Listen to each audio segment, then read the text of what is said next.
Várias pessoas aprenderam que cumprir o propósito tem a ver com a sua profissão, não tem nada a ver. Cumprir o propósito tem a ver com a sua vida, onde você é usado, onde você estiver. E aí está o grande lance. Pensa no tanto de pressão que você toma na vida. Você estudou uma faculdade completamente inválida para agradar alguém. Você faz parte dos 77% que odeia. Eu nem entrei no assunto de dívida, sabe por quê? Porque você está devendo o reino. Você está devendo a Deus. Você está devendo um monte de gente que está morrendo porque você não abre essa boca. As dívidas não é no SPC nem no Serasa. A dívida vai ser o dia que você parar na frente do trono branco e falar assim: o que você fez com a vida que eu te dei? Meu pai talvez esteja assistindo agora. Meu pai quis que eu fosse funcionário público. Meu pai trabalhou em banco do estado desde os 15 anos de idade. Meu pai trabalhou no legislativo, tudo funcionalismo público. E aposentou como funcionário público. Qual que é a instrução? Qual foi a instrução que meu pai me deu? Seja funcionário público. Eu vou dar um sintoma para você. Nunca comprei uma apostila para concurso. Nunca me inscrevi em nenhum processo seletivo para concurso público. Você é contra os concursos públicos? Não, não sou não. Aquilo ali é muito bom para a manutenção de um país. Quanto maior o estado, maior a quantidade de funcionário público. Só que a mentalidade de estabilidade, ela é inexistente. Por quê? Ela é inexistente absolutamente porque estabilidade não existe. Eu quero todo mundo escrever assim, ó: estabilidade não existe. Vamos pegar na Bíblia. 6.000 anos de história. Você volta na primeira página e vai até a última. Em nenhum momento é escrito: pode ir que vai ser desse jeito para sempre. Vai dar tudo certo na sua vida. Só a gente se ferrando para cumprir o propósito. Só a gente sendo expulso, só a gente sendo perseguido. É cara dentro de cova de leão, é outro passando em fornalha de fogo. É o pau quebrando, é um pulando de cima de barco, aí pega o peixe. Que é isso aí? Peixe engole o Jonas e volta para lá. Paulo fala que se o escorpião pica, não sei o que, cobra te pica. Mano, você vai se lascar na vida para cumprir o propósito. Se estabilidade existir, Jesus não ia ser pendurado na cruz, moço. Se estabilidade existisse, Jesus não ia descer lá do trono para vir aqui na terra. Você está doido? Presta atenção no jogo. Aí a pessoa acha: não, eu vou ter estabilidade. Lá na Venezuela também tinha estabilidade. 40% da população era funcionário público. O que aconteceu? Quebrou o país. E aí, o que vocês vão fazer? Nada. Só tinha uma commodity forte, que é petróleo. O bairro do petróleo caiu pela metade. O maior produtor de petróleo da terra. Talvez você não saiba do potencial da Venezuela. A Venezuela é 4 vezes maior que os Estados Unidos em produção de petróleo. E não sei quantas vezes mais que o Brasil. E é bem menor que o Brasil. Como que pode alguém que tem a maior reserva de petróleo da terra quebrar? Não é sobre o tanto de dinheiro que você tem, a cabeça que você tem. Você põe toda a nação com a cabeça de estabilidade, sendo que é uma coisa que não existe, o país quebra. O que aconteceu? Tomou um revés, os papéis de petróleo não estavam valendo mais nada, os caras que não entendem de economia começaram a imprimir dinheiro, e as famílias hoje não têm nem papel higiênico. Eles usaram os últimos papéis moedas para enfiar para limpar o ânus. Sabe o que acontece? Não ter sabedoria vai fazer você entrar em jogos de pessoas que nunca questionaram isso. Isso vai fazer você ser infeliz. Meu pai estava com alguma maldade no coração dele? Não, foi isso que ele aprendeu. Você precisa ter estabilidade. Aí eu peguei outro caminho e fui trabalhar numa grande empresa. Aí comecei a ganhar um bom salário. Aí um dia eu falei para meu pai: pai, eu vou sair daqui. Meu pai quase chorou. Você não para com nada. Eu falei: e o que tem? Você tem que firmar numa coisa. Fiquei 8 anos na empresa e não paro com nada, imagina. Trabalhei 13 anos de carteira assinada para os outros e não paro com nada. Você vê que é a visão de quem está buscando estabilidade. Tipo, os 8 anos é como se fosse 8 dias. Aí um dia ele falou: eu quero que você vá a lugares que eu não fui, eu quero que você seja médico. Eu falei: da hora. Só tem um problema, pai. Eu não quero o diploma e não vou exercer a profissão. Eu posso ganhar esse apelido carinhosamente, eu posso ser o dono do hospital. Aí, isso é arrogância. Olha que conversa de gente esquisita. Você tem que ser o médico, trabalhador, que não sei o que. Eu falo: não, eu quero ser o dono do hospital. Aí ele olhava, eu lembro do olhar dele, era do olhar assim: a gente investe tanto numa criança, a criança fazer uma merda dessa. Aí meu pai vinha com outra, ele falava: você tem que ser político. Quando ele ia me visitar na Brasil Telecom, a gente se encontrava na porta. E se a gente ficasse 1 hora na porta, eu ficava com a mão estendida assim 1 hora, de gente pegando minha mão. E aí, bate aí. Aí ele: por favor, vira político, você é bonito, você não sei o quê, você é famoso, você vai ganhar. Não é meu chamado, esse era meu papo desde pequeno. Esse não é meu chamado, pai, eu não posso fazer isso. Mas você não entende, todo mundo quer ser político. Pois é, eu não quero. Mas ninguém te conhece esse tanto de gente. Esse povo aí que você falar, eles vão fazer. Lá na Brasil Telecom, 2008. Eu falava, não fui chamado. Aí ele falou, você é teimoso, uma hora você vai obedecer. Você vai ser advogado no Tocantins. Eu falei, mas não estou entendendo. Eu era de Goiás, ele queria que eu fosse para Tocantins. Esse era a coisa da cabeça dele. Aí um dia eu cheguei no meu pai e falei, pai, eu quero te honrar. Eu vou pagar a faculdade de medicina para o senhor. Olha, quem que quer fazer medicina aqui? Eu falei, uai, não era seu sonho? Ele falou, era, mas eu quero que você realize. Eu falei, vamos pagar, vai lá, dá trabalho fazer isso aí. Ele falou, não quero não, tá doido? Já passou da hora. Eu falei, então não me impõe nas coisas que é sua. De não parar em nada, eu posso pagar a faculdade para você de medicina, pode ir. Você acha que ele topou? As intenções do meu pai sempre foram boas ao meu respeito, mas era a crença que ele tinha. E papai, se você estiver assistindo, não se sinta desonrado. Mas eu lembro de cada momento e de cada repreensão. O Senhor foi me moldando para ser do jeito que o Senhor sabia, a forma certa. E eu te agradeço por isso, porque isso foi uma forma de ver que eu não tinha que fazer. Agora, vários filhos que estão aqui me assistindo pela internet, estão assistindo aqui pessoalmente, aconteceu um milagre. Sabe qual foi o milagre? Você estudou uma faculdade completamente inválida para agradar alguém. Você faz parte dos 77% que odeia. Eu nem entrei no assunto de dívida, sabe por quê? Porque você está devendo o reino, você está devendo a Deus, você está devendo um monte de gente que está morrendo porque você não abre essa boca. As dívidas não é no SPC nem no Serasa. A dívida vai ser o dia que você parar na frente do trono branco e falar assim, o que você fez com a vida que eu te dei? Várias pessoas aprenderam que cumprir o propósito tem a ver com a sua profissão, não tem nada a ver. Cumprir o propósito tem a ver com a sua vida, onde você é usado, onde você estiver. E aí está o grande lance. Pensa no tanto de pressão que você toma na vida. Sabe o que acontece? Não ter sabedoria vai fazer você entrar em jogos de pessoas que nunca questionaram isso. Isso vai fazer você ser infeliz. Meu pai estava com alguma maldade no coração dele? Não, foi isso que ele aprendeu. Você precisa ter estabilidade. Aí eu peguei outro caminho e fui trabalhar numa grande empresa. E comecei a ganhar um bom salário. Aí um dia eu falei para meu pai, pai, eu vou sair daqui. Meu pai quase chorou. Você não para com nada. Eu falei, e o que tem? Você tem que firmar numa coisa. Eu fiquei 8 anos na empresa e não paro com nada, imagina. Trabalhei 13 anos de carteira assinada para os outros e não paro com nada. Você vê que é a visão de quem está buscando estabilidade. Tipo, seus 8 anos é como se fosse 8 dias. Aí um dia ele falou, eu quero que você vá a lugares que eu não fui, eu quero que você seja médico. Eu falei, da hora. Só tem um problema, pai. Eu não quero o diploma e não vou exercer a profissão. Eu posso ganhar esse apelido carinhosamente, eu posso ser o dono do hospital. Aí, isso é arrogância. Olha que conversa de gente esquisita. Você tem que ser o médico, trabalhador, que não sei o que. Eu falo, não. Eu quero ser o dono do hospital.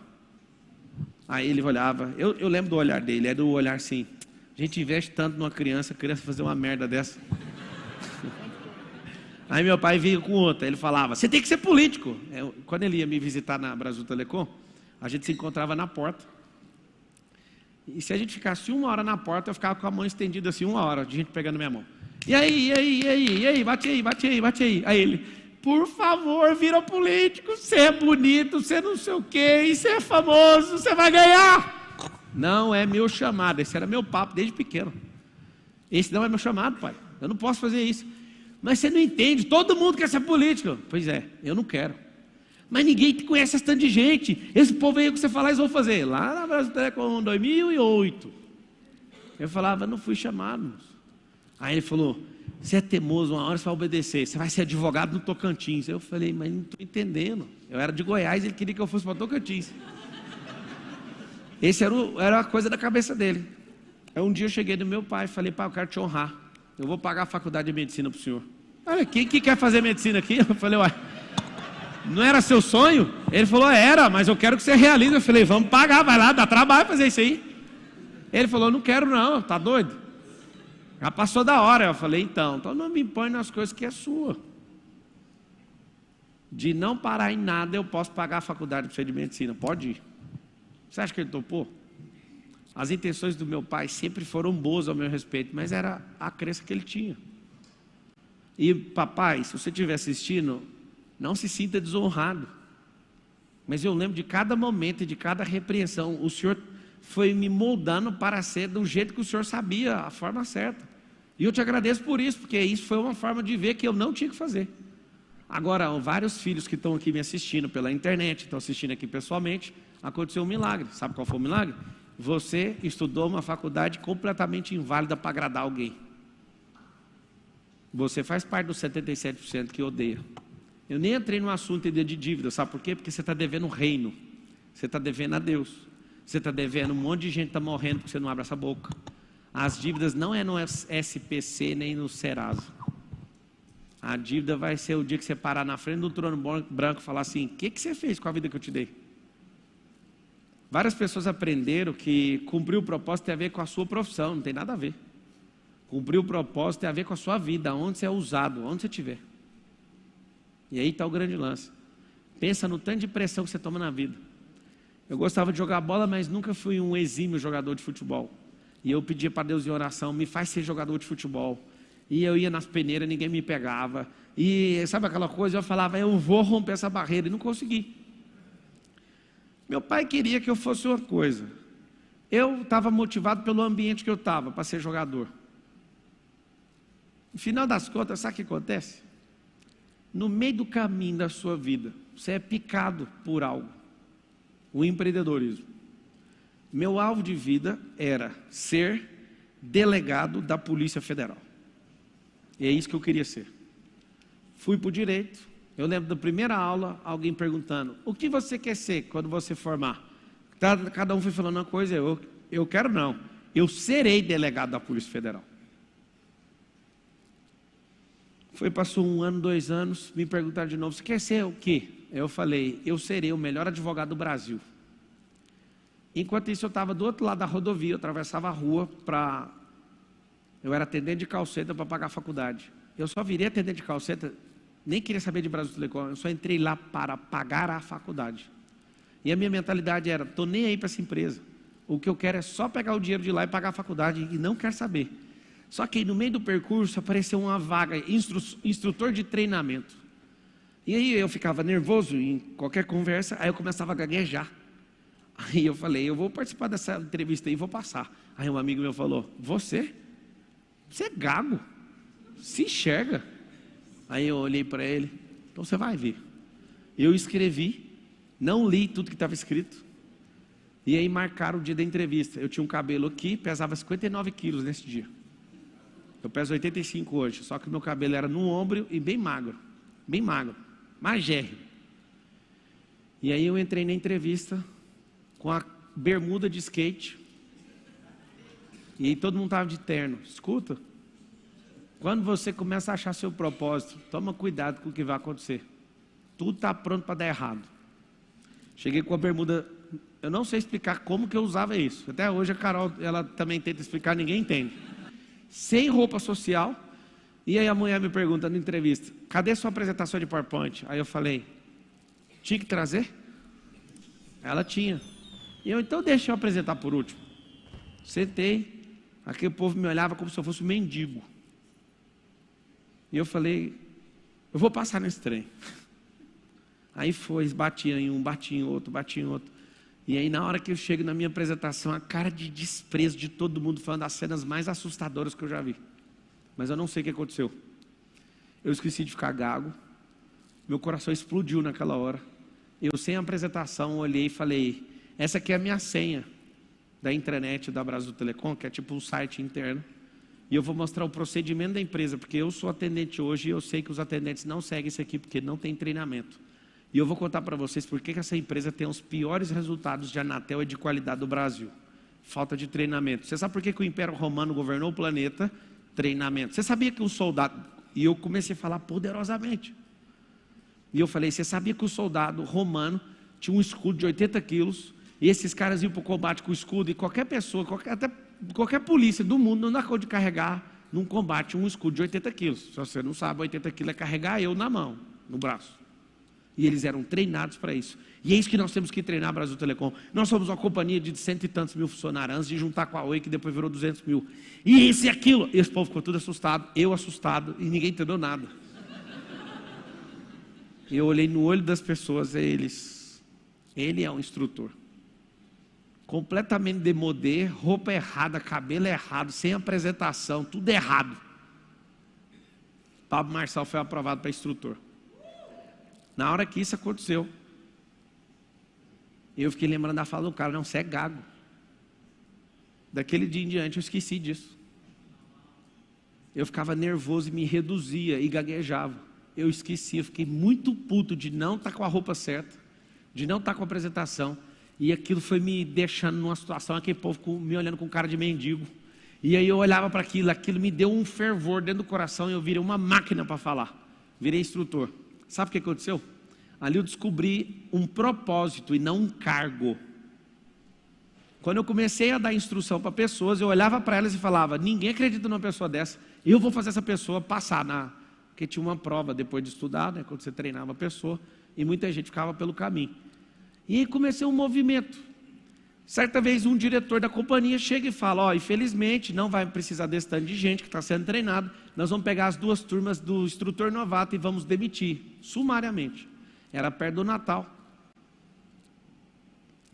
de 2006, e aí ele me chama e fala, você é um cara legal, a gente gosta de você, mas as suas 2 turmas vão ser demitidas.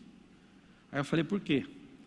Vou falar real para você, que você é um cara gente boa, você é o mais fraco dos instrutores, você é novato, então a gente vai mandar a sua equipe embora por causa disso. Aí eu falei, posso falar? Ele pode, me dá uma semana, já que eu sou fraco, em uma semana eu vou treinar, dar essa mesma semana para todo mundo, aplico uma prova para todo mundo, não é muito mais sensato você colher os melhores colaboradores? Aí esse diretor olhou assim para mim, sensato? Eu gostei dessa palavra, então vou fazer desse jeito. Juntou todas as equipes, eram mais de 30 equipes em treinamento, e eu era o novato. Cheguei na sala outro dia e falei, quero contar algo para vocês, todos vocês estão sendo demitidos, vão passar o Natal demitidos, e não vai ter dinheiro na casa de vocês, e esquece peru de Natal. Esse povo começou a querer chorar dentro da sala, eu falei, mas tem uma coisa, a salvação chegou. Se vocês chegarem mais cedo, ficar mais tarde, parar com molecagem, entender o que eu estou ensinando, eu vou dar a minha vida por vocês, e no final de uma semana vai ter uma prova, eu não esqueço disso. E o Natal de vocês vai ter peru, vai ter os cambal, vocês podem fazer o que vocês quiserem. Só que se vocês não levarem a sério e não estiver aqui no horário que eu falar, aí se vocês ficarem enchendo o saco, eu não vou dar meu melhor. Vocês podem dar o melhor? Aí já está querendo chorar, o povo. A gente vai dar o melhor. Então tá bom. Por uma semana eu treinei essas pessoas, a única coisa que eu respirava era esse povo. E um monte de gente tapada. Um monte de gente que nem entendia, era suporte técnico. Tinha gente que não tinha nem computador, mas eu não entendo. Você vai chegar 3 horas mais cedo. Aí a pessoa, você pode explicar? Você vai chegar 3 horas mais cedo. E eu continuava explicando, você pode vir cedo, os que não entendiam. Aí chegava, eu me comprometi, matei uma semana de faculdade para ensinar essas pessoas. E o resumo da ópera era, eu tinha 2 turmas, eram 30 a aplicar a prova, mas eu não perdi um aluno, um único aluno. E todos os tapados chegavam 3 horas mais cedo. E eu falava, você vai entender o que é um hub, você vai entender o que é um switch, você vai entender o que é DNS, você vai entender o que está dentro desse troço. E com muito carinho, e a pessoa continuava tapada, eu falava, você vai ficar para depois do horário. Eu não sei de onde eu tirei essa técnica, eu ia dar na aula, e eu via a pessoa realmente, sabe o que é tapado? Tapado é como se fosse uma casa que alguém prega uma madeira, sabe, uma chapa de madeira na janela, lacra a casa, isso é uma pessoa tapada, não é que ela é burra, ela está tapada, tampada, não tem luz, não tem acesso, ela está fechada, igual vários de vocês que eu estou vendo aqui. E a melhor parte da vida é você rir disso, que é o máximo que você pode dar, porque talvez não era nem para entender o que eu falei, mas significa que alguma fresta abriu, a luz está entrando. E aí você fala, o que ele falou? Não sei, tem um monte de gente rindo. Ah! Os tapados chegavam 3 horas mais cedo. Eu ia destampando as janelas, as portas. Quem não entendia, eu falava, você vai assistir o treinamento normal, que era de 8 horas, você vê o que eu fiz. Quando acabar a carga horária, você fica para depois. Aí eu ficava falando individualmente.